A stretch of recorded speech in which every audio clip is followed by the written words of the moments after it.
안녕하세요. 결혼한 지 1년도 되기 전에 돈 뽑아먹으려는 시어머니와 신우에게 질려서 이혼을 결심한 30대 여성이에요. 생각해보면 그 모든 과정에서 지 역할 똑바로 못한 남편이 제일 한심한 X지만요. 남편과는 지인의 소개로 만났습니다. 기관은 다르지만 둘 다 공무원으로 일하고 있어요. 남편도 저도 구급 공무원에서 시작한지라 거리는 비슷비슷하고요. 아시다시피 박봉이에요. 제가 공무원이란 직업을 고른 건 솔직히 직업적 사명이라던가 국가를 위해 헌신하겠다 그런 마음은 아니었어요. 결혼하고 아이를 키우면서도 유지하기에 좋은 직업 같았거든요. 사기업보다는 업무량도 덜할 것 같았고요. 남편의 경우 아버님께서 젊어서 사업을 많이 하셨어요. 잘 돼서 큰돈을 만지신 적도 있었지만 외환위기 때 쓰러지셨고 이후로 예전의 영광은 되찾지 못하셨다네요. 그러다 몇 년 전 마지막이다 생각하고 주식 투자를 시작하셨는데 그로 인해 그나마 가지고 계시던 얼마 안 되는 재산까지 다 잃으셨답니다. 남편은 어린 시절부터 아버님의 흥망성쇠라고 해야 할까요? 그 모든 과정을 옆에서 직간접적으로 겪었기 때문에 무조건 안정적인 직장을 갖겠다고 다짐했다고요. 그래서 군대를 전역하자마자 바로 공무원 공부를 시작한 거지요. 구구절절 말이 길었지만 결국 한마디로 남편이나 저나 가늘어도 오래 버틸 수 있는 직업을 선택한 거예요. 요새는 힘들게 합격하고도 관두는 사람들이 많다는데 저희가 결혼할 때만 하더라도 공무원이란 직업이 결혼시장에서 인기가 좋았거든요. 그래서 저희 둘이 결혼한다고 했을 때 양가 어른들 모두 정말 기뻐하셨지요. 하지만 딱 한 가지 제가 친정부모님께 말씀드리지 못한 것이 있었으니 그건 바로 시댁의 경제적 상황에 관한 것이었습니다. 시댁 사정이 여의치 않다는 걸 알게 된 건 결혼을 며칠 앞두고 이리저리 집을 구하기 위해 동분서주하던 때였어요. 처음에 결혼 허락을 받기 위해 시댁에 인사를 드리러 갔던 날부터 어머님께서는 결혼할 때 저희 둘 섭섭하지 않게 해주시겠다 호언장담을 하시더라고요. 하지만 이미 남편을 통해서 오래전 아버님이 주식에 큰돈을 잃으셨다는 사실도 그래서 집안 사정이 녹록지 않다는 이야기도 들었던 상황이라 그런 어머님의 말씀을 쉽게 믿을 수 없었지요. 하지만 마음 한구석에서는 그래도 하나밖에 없는 아들 장가 보내려고 소위 따로 차신 주머니가 있으신가 하는 기대감도 있었답니다. 남편도 저랑 비슷한 마음이었던 것 같아요. 기분도 꽤나 좋은 눈치였고요. 그러다 상견례를 하던 날 저희 부모님 앞에서도 큰 소리를 치시는 걸 보곤 그때는 확실히 해주시려나 보다 생각이 들었고 정말 감사했지요. 저희가 모아둔 돈과 친정에서 보태주시는 돈 그리고 어머님이 얼마를 해주실진 모르지만 솔직히 적어도 5천은 해주시지 않을까 하는 생각에 예산을 대충 그렇게 잡고 신혼집을 알아보기 시작했어요. 그리고 결혼식을 코앞에 둔 시점에서는 신혼집으로 마음에 드는 몇 개의 매물을 두고 이리저리 비교를 하고 있었지요. 하지만 어머님께서 정확히 얼마를 언제 주시겠다 가타부타 말씀이 없으시대요. 그런데 저나 남편이나 어머님 말씀을 어찌나 믿고 있었는지 설마 하는 생각보다는 어떻게 여쭤봐야 어머님 기분을 안 상하게 할 수 있을까 그게 더 걱정이 되더라고요. 그러다 정말 이제는 결정을 내려야 된다 싶어서 남편과 시댁을 찾았습니다. 참고로 시댁도 친정도 그리고 저희 집도 다 서울에 살고 있었기 때문에 왕래하는 것 자체가 어렵고 힘들진 않아요. 시댁에 도착하니 어머님 아버님 두 분 다 댁에 계셨어요. 그런데 아버님께서는 저희가 온 걸 무척 반가워하셨지만 어머님이 보여주시는 태도는 뭔가 저희를 피하시는 눈치였지요. 그때 불현듯 불길한 느낌이 왔어요. 그리고는 아니나 다를까 어머님께서 해주기로 했던 돈은 못 해줄 것 같다 하시는 겁니다.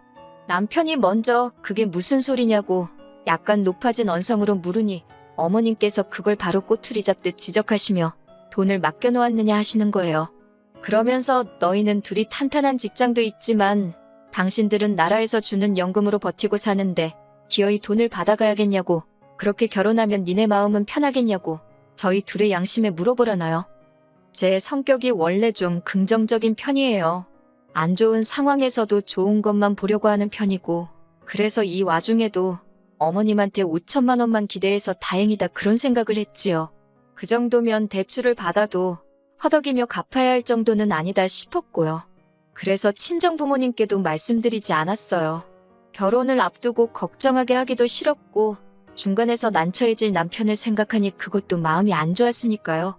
무엇보다 남편이 저한테 너무 미안해하니까 더 힘들게 하기가 싫었네요. 비록 약간의 애로사항이 있기는 했지만 저희는 그렇게 부부의 연을 맺었습니다. 저희 둘만 놓고 보자면 모난구석 없는 결혼 생활을 이어나갔어요. 다툼이 아예 없었던 것은 아닙니다. 연애할 때는 눈치채지 못했던 것들, 가령 남편은 게임을 너무 좋아하더라고요. 그래서 퇴근하고 오면 꼭 2~3시간은 게임을 하며 보냈는데 그래야 자기는 다음날 출근할 동력을 얻을 수 있다나요. 반면에 저는 게임을 좋아하지 않아요. 조용히 책을 읽는다거나 공부를 하는 편이지요. 여기서 공부라는 건 말 그대로 제가 그동안 몰랐던 것들을 배우는 일이에요. 다른 나라의 언어를 공부하기도 하고 재테크 공부 같은 거요. 몇 번의 다툼 끝에 저희는 서로의 다름을 인정하기로 했습니다. 그래서 퇴근하고 저녁 식사를 하고 나면 남편은 작은 방으로 저는 거실에서 각자 할 일을 하며 시간을 보내기 시작했지요. 오히려 그러고 나니까 사이가 좋아졌어요. 서로 충분히 스트레스를 풀었으니 예민할 이유가 없었거든요. 한편 그렇게 지내는 중 하루는 어머님께서 연락도 없이 저희 집에 찾아오셨습니다. 별로 놀랍지도 않았던 게 어머님께서는 이전에도 2번이나 연락도 없이 오신 적이 있거든요. 하지만 그때마다 저희가 집에 없었기에 그냥 돌아가셔야 했지요. 그래서 꼭 연락 좀 하고 오시라 말씀을 드렸는데 이번에도 그냥 오신 걸 보곤 대단하시네 그런 생각이 다 들더라니까요. 그래도 그날은 저희가 집에 있었으니 문을 열어드렸습니다. 어머님께선 지나가다 들렸다며 집 안으로 들어오시기가 무섭게 부엌으로 향하셨어요. 그리고는 대뜸 저희 집 냉장고를 여시면서 이것 보라고 텅텅 비었다며 이러면 당신 아들은 뭘 먹고 사냐입니다. 아무렴 현대사회에서 궁기해야겠어요. 소리가 목구까지 올라왔지만 어머님이랑 싸울 것도 아니니 그 말은 삼켰고요. 대신 인터넷으로 이것저것 식재료를 시켰고 이따 새벽에 오기로 되어 있다 했습니다. 요새는 온라인 마켓도 그렇고 대형마트도 그렇고 직접 가지 않아도 다 사 먹을 수 있잖아요. 그러자 어머님께서 아무리 그래도 세상에 그런 게 어딨냐며 주부인 제가 직접 시장에 가서 보고 사야 되는 거랍니다. 남편이 먹을 건데 남이 무슨 짓을 할 줄 알고 인터넷으로 먹을 거를 사냐고요? 아무렴 침이야 뱉겠어요. 그 소리도 하고 싶었는데 제가 그냥 그렇게 시장에 다니고 할 시간이 없다고 했습니다. 퇴근하고 언제 장봐와서 다듬고 차리고 하느냐고요.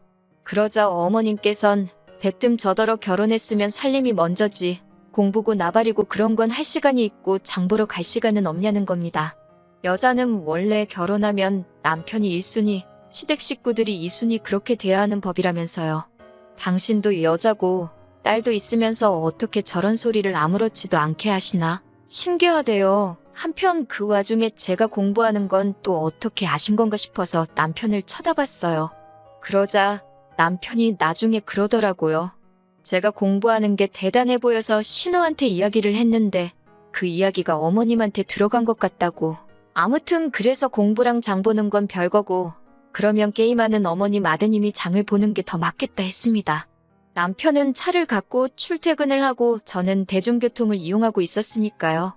제가 남편더러 어머님 말씀 들었냐며 앞으로 쓸데없이 집에 와서 게임 같은 거 할 생각 하지 말고 집에 올 때 시장 들려서 장 봐오라고 했어요. 그러면 밥은 내가 차려주겠다고요. 어차피 저는 요리하는 건 좋아해서 밥은 늘 제가 했고 뒷정리는 남편이 했는데 남편 일거리만 늘어난 거예요. 그러자 어머님 얼굴이 진짜 금방이라도 터질 듯 빨개져서는 어이가 없다며 저더러 내가 너한테 하랬지 네 남편 시키랬냐고 목소리를 높이시대요. 그래서 저도 남편 입으로 들어갈 건데 자기가 보고 사는 게 제일 마음 편하지 않겠냐고 했습니다. 제가 무슨 짓을 할지 모르잖아요 라고 어머님이 하신 말씀대로 돌려드리니 더는 아무 말씀도 못 하시대요. 어머님이 씩씩대며 돌아가셨고 저라고 마음이 편하기만 한 건 아니었습니다. 착한 며느리 소리 듣기는 글렀구나 싶었는데 그게 뭐라고 저도 사실 착한 며느리, 좋은 며느리가 되고 싶었거든요. 그런데 첫 단추부터 잘못 기운 셈이니 그래도 할 말은 해서인지 한편으론 후련하기도 하대요. 이후로 어머님과는 적당한 거리감이 생겼고 저는 그게 좋았습니다. 그런데 문제는 신우가 이 꼴을 못 보더라고요. 신우는 남편보다 4살이 많았고 결혼도 했는데 신우 남편하고 사이는 안 좋은 눈치였어요. 남의 부부 속사정이야 제가 알 수도 없고 관심도 없지만 남편 말로는 두 사람이 상극이랍니다. 그래도 왜인지 이혼은 안 하고 산다나요. 아무튼 그런 신우가 자기가 무슨 어머님의 대변인, 변호사라도 된다 싶었나 봐요. 신우는 걸핏하면 저에게 전화를 해서 자기 어머니, 그러니까 어머님이 얼마나 마음이 여리고 고운 심성의 소유자인지, 그리고 아들인 남편을 얼마나 끔찍히 아끼셨는지 고생을 많이 하셨다며, 그러다 한 번은 자기는 자기 어머니만 생각하면 눈물이 난다고 훌쩍이길래 저도 저희 친정어머니 생각하면 죄송하고 감사하고 그렇다고, 솔직히 딸들은 다 그렇지 않냐고 쏘아붙여버렸습니다. 유난도 적당히 해야지. 무슨 심파극 찍는 것도 아니고 그날따라 못 들어주겠더라고요. 한편 시간이 흘러 저희가 결혼한 지 8개월쯤 되었을 때였어요. 어머님 아버님 결혼기념일이 다가오고 있었지요. 용돈으로 한 100만 원 드릴 생각이었습니다. 친정 부모님도 얼마 전 결혼기념일로 여행을 다녀오셨는데 100만 원 드렸거든요. 그마저도 안 받겠다 하시는 걸 제가 꼭 받으셔야 한다며 드렸네요. 그런데 어머님 아버님은 친정 부모님하고 다르시더라고요. 특히 어머님께서는 당신이 먼저 500만 원을 달라고 하시는 겁니다. 어머님의 태도도 태도지만 액수에 깜짝 놀랐어요. 500이면 저희 둘 중 한 사람 월급을 넘는 금액이니까요. 제가 그렇게 큰 돈이 왜 필요하시냐 하니까 니네 부모도 얼마 전에 여행 다녀오지 않았냐며 당신들도 여행 가려고 한답니다. 이 이야기는 또 어떻게 아셨나 궁금했지만 일단은 저희 부모님은 당신들 돈으로 가시는데 제가 용돈을 드린 거라고 말씀드렸어요. 그랬더니 어머님께서 대번에 안색을 바꾸시며 그러니까 지금 제 말이 돈도 없으면서 무슨 여행을 가냐 이거냐입니다. 그러면서 호통을 치시는데 너무 황당하더라고요. 그러면서 잔말 말고 500만 원을 당신 계좌로 보내랍니다. 안 보내면 가만 안 둘 거래요. 그러고는 일방적으로 전화를 끊으셨는데 기가 차더라니까요. 남편에게 이게 말이 되느냐고 퍼부었습니다. 그랬더니 남편이 기껏 한다는 소리가 올해 500만 원 해드리고 이후로 미래 용돈에서 까면 되는 거 아니네요.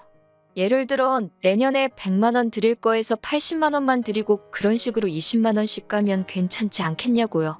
제가 그 액수는 다 누가 정하는 거냐고 물었습니다. 누가 내년에 어머님 아버님 100만 원씩 드린다고 했냐고, 그러면서 어디다 돈을 쌓아놓고 사냐고요. 그리고 이때부터는 내가 결혼하면서 어머님 말 바꾸신 걸로 당신한테 뭐라고 한 적이 있냐, 내가 뭐 제대로 된 거 하나 받은 게 있냐, 지금 누구 덕분에 대출 갚느라 고생인 줄 알긴 하냐, 500만 원이 네 집 개 이름이라도 되냐, 정말 따다다다 쏘아붙였네요. 그제서야 남편도 한 발 물러나긴 했는데 그 분을 삭힐 수가 없더라니까요. 하지만 상황은 여기서 끝나지 않았습니다. 어머님이 그렇게 일방적으로 전화를 끊으셨고 남편도 어머님 아버님께 500만 원은 못 해드린다는 제 의사를 확실히 전달했다 했기에 더는 신경 쓰지 않고 있었어요. 당연히 제가 먼저 어머님께 연락을 드린다거나 그런 일도 없었지요. 그랬는데 갑자기 아무 상관도 없는 신우가 나타난 겁니다. 제가 일하는 시청 앞으로 온 신우가 얘기 좀 하자며 저를 카페로 이끌더군요. 이번엔 또 무슨 심파를 찍으려고, 동시에 카페에 아는 사람이라도 있을까봐 신경이 날카롭게 섰지만 일단은 한번 들어는 보자 싶어 순순히 신우를 따라갔습니다. 신우가 한다는 말이 저는 결혼 생활이라는 걸, 며느리로 어떻게 살아야 하는지를 몰라도 한참 모른답니다. 그러면서 자기 어머니가 정말 500만 원을 욕심냈겠냐는 거예요. 돈이 문제가 아니라 저희 정성을 보려고 어머님이 저를 테스트하신 거랍니다. 여기서부터 너무 황당해서 말 그대로 이게 무슨 개소린가 싶더라고요. 그런데 신우가 계속해서 한다는 말이 퇴근하고 집에 오면 공부하고 그러지 않냐며 그 시간에 어디 마트라도 가래요. 식당이라도 가서 단기 아르바이트 같은 거 하면 솔직히 500만 원 금방 번답니다. 그런 노력을 하면 500만 원이 아니라 300만 원만 드려도 어머님 아버님이 절 최고의 며느리라고 추켜 세워주실 분들이래요. 어이가 없어서 그럼 남편더러 배달이라도 시켜야겠다고 받아쳤어요. 그랬더니 아니, 자기 말을 어디로 들은 거냐며 며느리인 제가 벌어와야 되는 거랍니다. 시부모님을 향한 제 효심을 보고 싶으신 거래요. 말 같지도 않아서 아니 효도를 받아도 어머님 배 아파 낳은 자식인 형님이나 저희 남편한테 먼저 받으셔야지. 왜 나한테 그러느냐 했어요. 그러면서 어머님 아버님 자식들 다 눈뜨고 버젓이 살아있는데 왜 저더러 고생을 대신 하길 바라시는지 모르겠다. 저희 친정부모님은 하나라도 더 해주고 싶어 하시는데 어머님 아버님은 특이하시다고 그랬지요. 그랬더니 신우가 갑자기 네가 그렇게 잘났냐? 니네 부모가 그렇게 돈이 많냐 하면서 불같이 화를 내더라니까요. 그런 신우를 보고 있으니 저도 너무 화가 나서 신우한테 더는 할 말이 없다고 쪽팔린 줄 알라고 한마디 남기고 먼저 자리를 떴네요. 집에 오니 남편이 거실에 있었는데 표정이 밝지가 않더라고요. 그새 신우가 일렀구나 싶었지만 표정이 왜 그러냐 하고 묻지도 않았어요. 그랬더니 입이 근질거렸는지 남편이 먼저 오늘 자기 누나 만났냐고 묻대요. 그래서 만났는데 헛소리를 하더라고 나한테 투잡 끼어서 어머님 여행비를 벌어오랬다니까 그런 말이라도 알겠다고 하지 그랬냐고요. 순간 저는 제 귀를 의심했습니다. 그러면서 남편이 한다는 말이 저번에부터 어머님하고도 그렇고 왜 윗사람들이 말만 하면 무조건 싫다 못한다 그러냐나요? 그래서 그러면 당신은 지금 어머님이나 신우가 나한테 말이 되는 걸 할 수 있는 걸 시킨다고 생각하는 거냐고 따졌습니다. 그랬더니 남편이 한다는 소리가 현명한 여자는 이해심이 넓대요. 이렇게 집안에 큰 소리 날 일이 없게 한다나요? 결국 그날 저희는 이혼 소리가 오갈 만큼 크게 다투고 말았지요. 그리고 그날 다툼으로 저는 생각지도 못한 남편의 속내를 알게 되었습니다.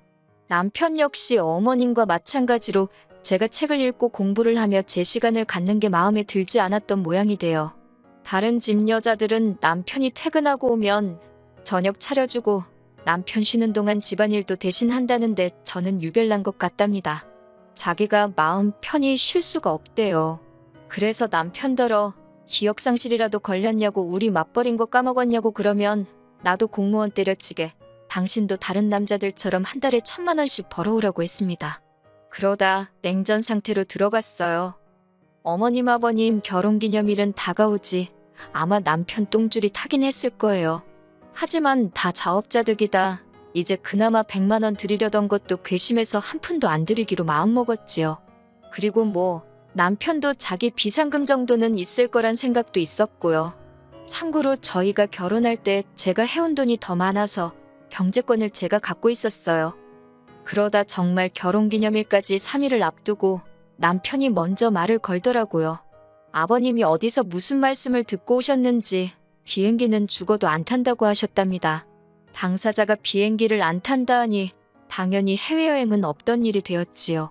그리고 그 대화를 계기로 남편이 조금씩 제 눈치를 보면서 저랑 대화를 시도하더라고요. 여전히 그날의 대화를 생각하면 화가 치밀었지만 안 보고 살 것도 아니고 어쩌겠나 싶은 마음으로 저도 마음을 좀 풀려고 노력을 했지요. 그리고 결혼기념일 당일이었습니다. 고기나 실컷 먹자는 아버님의 말씀에 어머님 아버님, 저희 부부 그리고 신우까지 모였네요. 그런데 그 자리에서 신우가 저희랑 상의도 없이 어머님 아버님더러 결혼기념일 여행을 못 가게 되었으니 TV랑 프리미엄 안마의자를 사드리겠다 하는 거예요. 저희랑 같이 돈을 모아서요. 황당해서 제가 신우더러 잠깐 이야기 좀 하자 했습니다. 그랬더니 신우가 자기가 벌써 다 알아봤는데 다 합쳐서 한 700만 원이면 된다고 신우, 그리고 저희 남편이 이렇게 셋이 돈을 모아서 사자대요. 자기가 한 250 낼 테니까 저희더러 450 내라면서 그래도 해외여행보다 싸게 먹히지 않냐고요. 그래서 그렇게 계산하면 왜 셋이냐? 언니 남편도 있으니 넷으로 해라. 그렇게 말하고는 아니 그게 아니지 싶어서 아니 안 산다고. 그럴 돈이 없다는데 진짜 왜 이러냐고 제가 화를 냈어요. 그랬더니 저더러 그까지 푼돈 가지고 왜 자꾸 일을 키우냐입니다.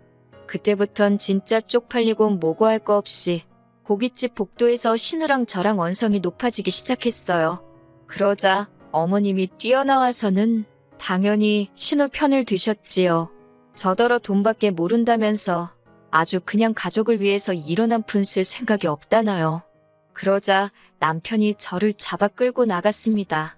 제가 뭐라고 말 한마디 해보기도 전에 자기가 그렇다고 제 편을 들어준 것도 아니고 말 그대로 저를 끌고 나가더라고요. 제가 남편더러 이게 다 무슨 일이냐고 당신 가족들 왜 우리한테 돈을 뜯어가지 못해 안달이냐고 제가 소리를 질렀습니다. 그랬더니 남편이 저도 잘한 게 없답니다. 왜 그렇게 인색하게 구냐고 그래요. 어머님 아버님 결혼기념일이 매달 있는 것도 아니고 1년에 한 번 그까짓 500만 원 드리는 게 그렇게 어렵나고요. 저도 결국 가진 거라곤 그거 두 쪽밖에 없으면서 왜 당신 가족들은 이렇게 주제 파악도 못하냐고 했습니다. 그러면서 더는 말할 것도 없다고 이혼하자고 했어요. 노후 준비도 안 되어 있는 시부모님도 부담스럽고 저렇게 앞뒤 생각 없이 내질러대는 신우도 밥 마시고 무엇보다 당신이 못 믿어 못 살겠다 했지요. 당장 오늘 밤이라도 짐 챙겨서 시댁으로 가라고 했어요. 장가 올 때 가져온 돈은 내가 계산해서 보내줄 테니까 가라고 했네요. 참고로 어머님 아버님이 곧 정리하신다고 약속하긴 하셨지만 남편 앞으로 받아놓은 대출이 있어서 혼인신고는 안 하고 있었어요. 정말이지 신의 한 수였다니까요. 아무튼 제가 세게 나가니 남편은 저번처럼 다시 한번 한 발 물러서긴 했지만 더는 못 참아주겠더군요. 그래서 이런저런 실랑이가 오갔지만 결국 헤어졌습니다. 그런데 어머님은 끝까지 돈 500이 뭐라고 이혼을 하느냐고 저더러 후회할 짓 하지 말랍니다. 그 돈 이제 들어와서 줘도 안 받는다 하시는데 저희 어머님 분명히 또 달라고 하실 분이거든요. 그리고 그 망할 시누이만 생각하면 그 엑스랑 가족이랍시고 얽혀 사느니 이 꼴 저 꼴 안 보고 사는 게 낫다 싶어서 뒤도 안 돌아보고 헤어지는 걸로 마음먹을 수 있었네요. 남편과 완전히 정리가 되고 나서야 친정에도 그간 있었던 일을 알렸습니다. 저희 부모님께는 정말 제가 큰 불효를 했지요. 너무 속상해 하셨거든요. 아, 남편에게선 연락 계속 와요. 하는 말이야 뻔하지요. 자기가 생각이 짧았다. 미안하다. 한 번만 더 기회를 주면 영원히 제 편이 되어주겠다. 됐다고 했어요. 나 자신은 내가 지킬 거라고. 당신은 이제 필요 없다고요. 그리고 저는 이후로 공무원 일을 하면서 틈틈이 전문직 공부를 시작했어요. 아직 1차만 합격한 상황이라 뭐라고 말씀드릴 순 없지만 잘 될 것 같은 기분이에요. 당분간은 더 나은 삶을 목표로 그것만 바라보며 정진하려고 합니다.